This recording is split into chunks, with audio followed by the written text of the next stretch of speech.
Okay, so the election data that I quoted the other day from the Wikipedia source was interesting enough, but it wasn't quite the one I was intending to use. So, yeah, it's there anyway.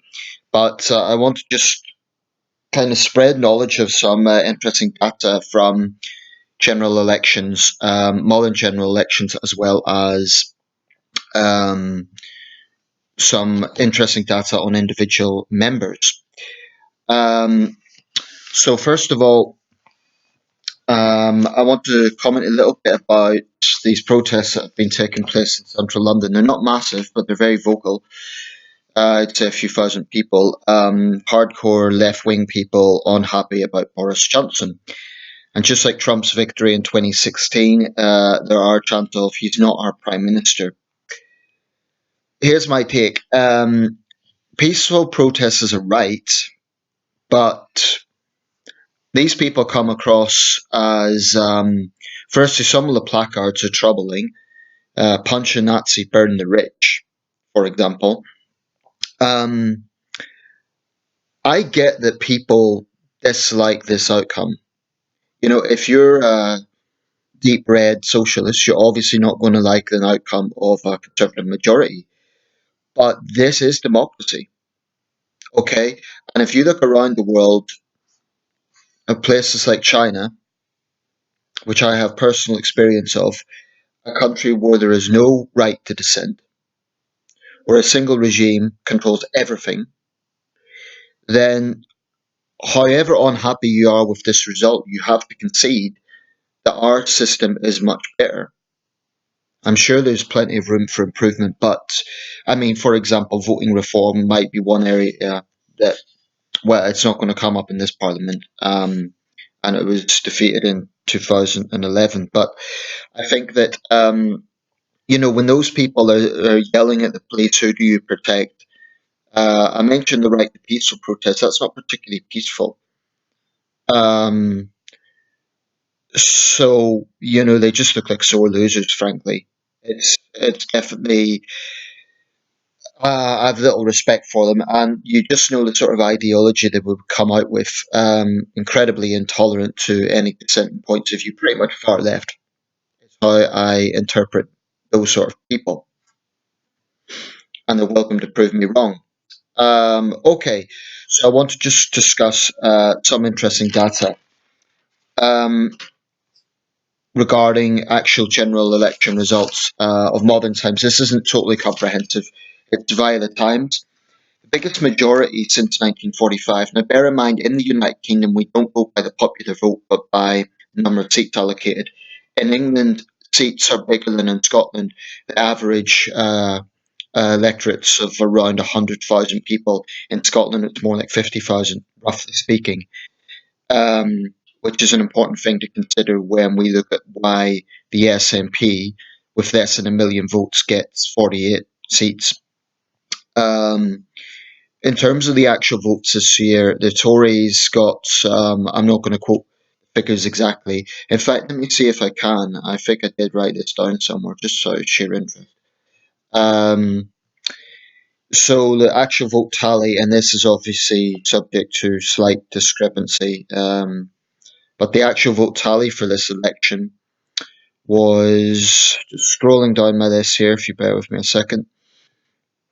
The Conservatives got 13,966,965.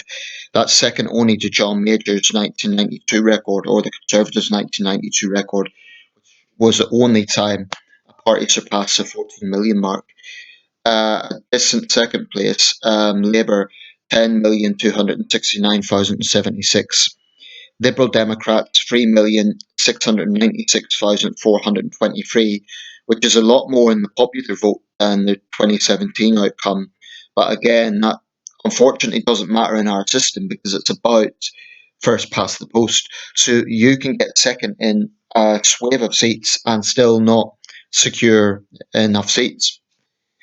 S&P, my apologies, it was just over a million, 1,242,372. The Greens, 835,579.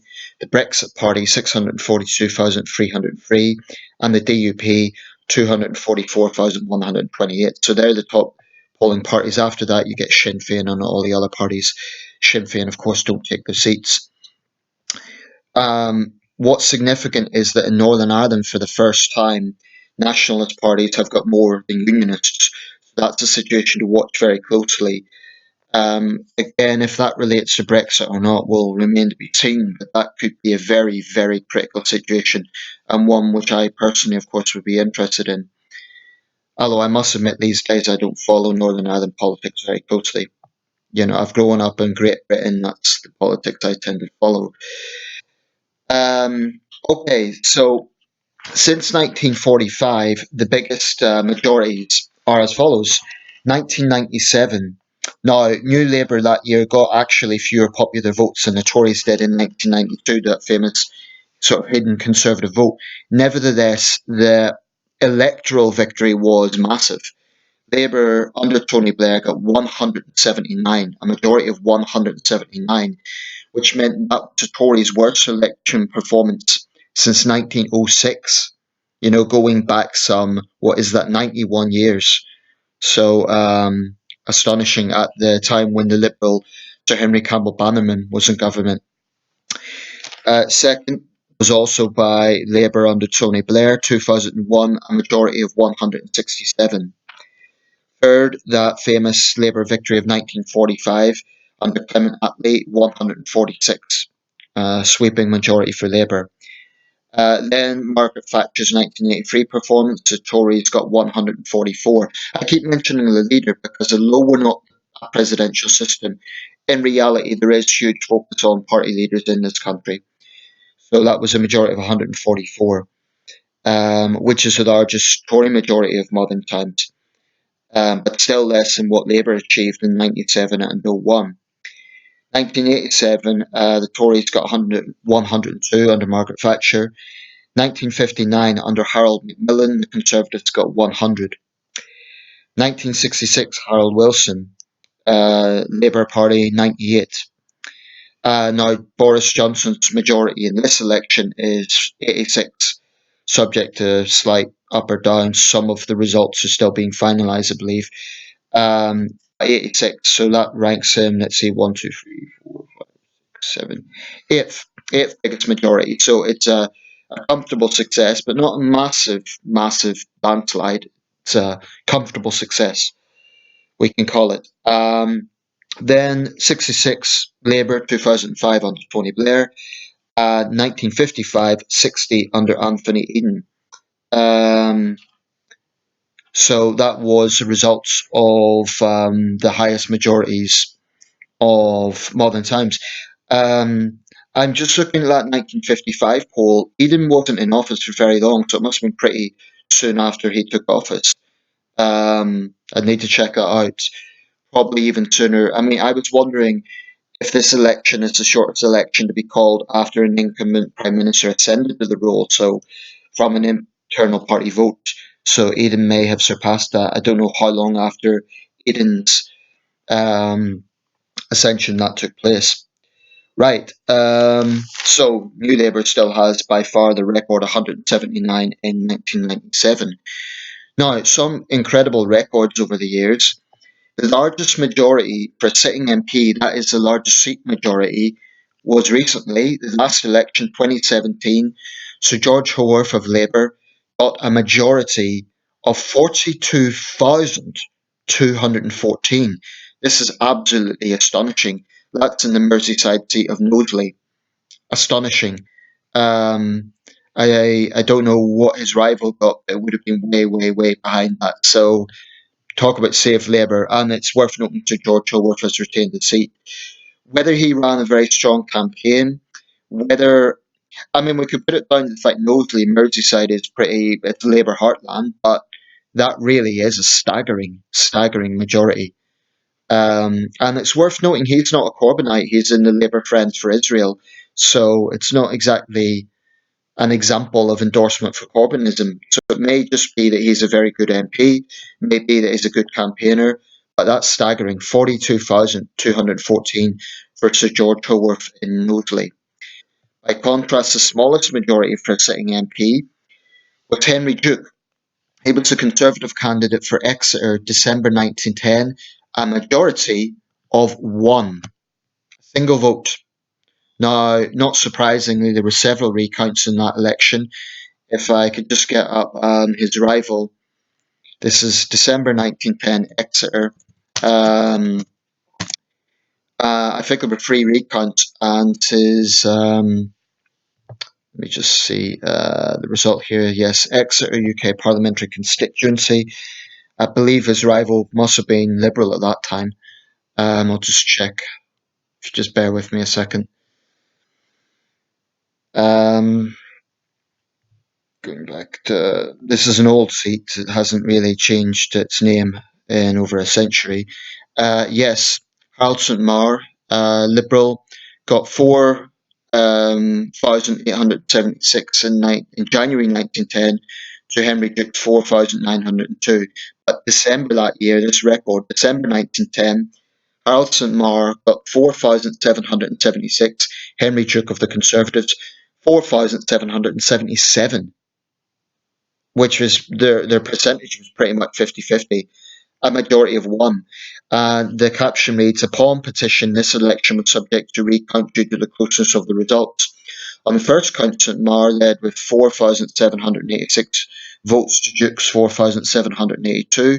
On the second count, St Maur again led with 4,782 votes to Duke's 4,778. Closer scrutiny led to the above count, allowing Duke to retain the seat. It must have been bittersweet for Harold St Maur being that close. So that's unsurpassed, and it will probably never be surpassed. I know that in the 19th century there was one member who won on no votes. I'm not sure what the circumstances of that was. Um, I believe that was in the 1886 general election, but I don't know what the circumstances were. Now, in my seat, if I could just get the full results, the Sunderland Echo should have published this. I'll just show you the cover here of the Sunderland Echo. I'm surprised actually they don't have a clear layout of the actual results.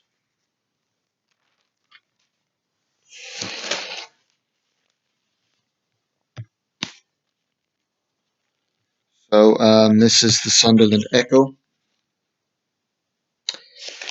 Feeding the Blues. Now, the three Labour MPs, all women, they all retained their seat, but, you know, they're not in a jubilant mood because clearly they felt the effects of this backlash towards Labour. So although they've retained their seats, it's been by greatly reduced majorities.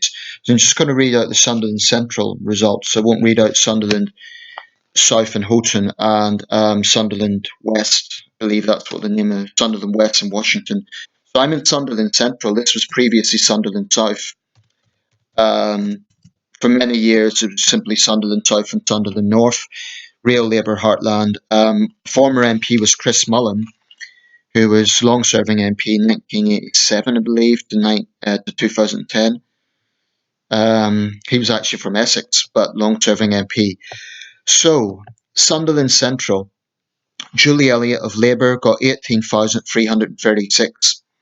Tom Silva of the Conservatives, 15,372. Viral Parikh of the Brexit Party, 5,047. Neil Hodgson of the Liberal Democrats, I know the guy, I've met him a few times, 3,025. Rachel Featherstone of the Greens, 1,212.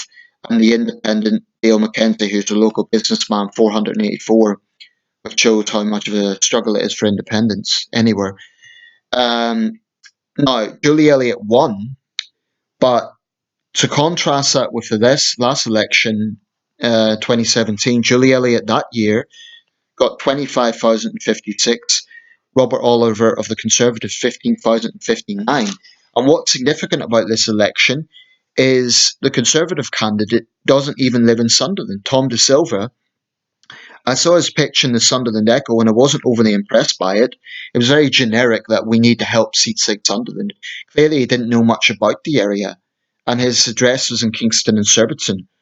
And Viral Parikh, again, had been a Tory councillor in West Sussex. So I don't know what connections he had with Sunderland, yet both done pretty well. Tom Silva, 15,372, only a few thousand behind Julie Elliott. So clearly she's going to be thinking that this is a seat that will be challenged in the next election, whether the next election is 2024, 2025. And that's replicated across Sunderland. So the local council leader here has actually called for a serious rethink. He believes that there should be a women only shortlist for the Labour Party leadership. Curiously, he says that he himself has always went for merit. I don't agree with that. I don't think that having a woman leader is going to make any difference. The issue is not whether the leader is male or female, despite what Jess Phillips thinks. I think the issue is ideology. So, for example, they're proposing to replace Corbyn with that young woman. Forget her name now, but that is not the point. People don't care what gender the leader is; they care about the way forward. And if she's going to be espousing the same sort of policies as Corbyn, then Labour is just going to doom itself to failure. A centrist or someone like Sir Keir Starmer, now I need to look at his record more closely. I admit I don't know him that well. If he chooses to stand, they're going to have to run a campaign that is careful. They're going to have to listen to Leave voters that voted against Labour. So they're probably going to have to take a pro-Leave position, but without the baggage of Corbynism, without the far left positions of Corbynism. I think that is the only way that Labour can win. Because in places like Sunderland, where there was a resounding Leave victory, um, I think there was a backlash against Remain MPs, and I know Julie Elliott's a Remain MP. I voted for her, for the record. I think she's a good MP, and I think she genuinely cares about Sunderland. But unfortunately, she is a Remain MP, and this is a Leave city. So that's the situation. That's just some data. I may make another video about actual prime ministerial records, which is very interesting, but for now I'll leave it there. Let me know, by the way, where you live. Check out the results and let me know where you live. Was it a surprise to you? Was it predictable? Let me know. Thanks for watching.